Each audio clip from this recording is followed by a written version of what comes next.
Hey guys, it's Alyssa with WTI. If you need a way to store or display your essential oils, this box is just beautiful. I love that it's made from a very lightweight wood. So, though you are carrying lots of heavy oils and their bottles, the box itself doesn't add much weight to it. And this latch is very secure. So, I know that even if my box gets jumbled around and turned upside down in transport, my oils are going to be safe and just where I left them. It's unfinished wood, so it's ready for you to add any design or stain that you'd like to personalize it. And these stickers keep your oils nice and organized. I can fit all the different size bottles that I have in this box. And even this weird oblong shaped bottle I have fits in here because I'm able to pull out these dividers individually.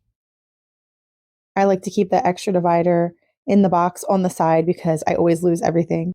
And all of these dividers are removable. So I think this would make a beautiful keepsake box.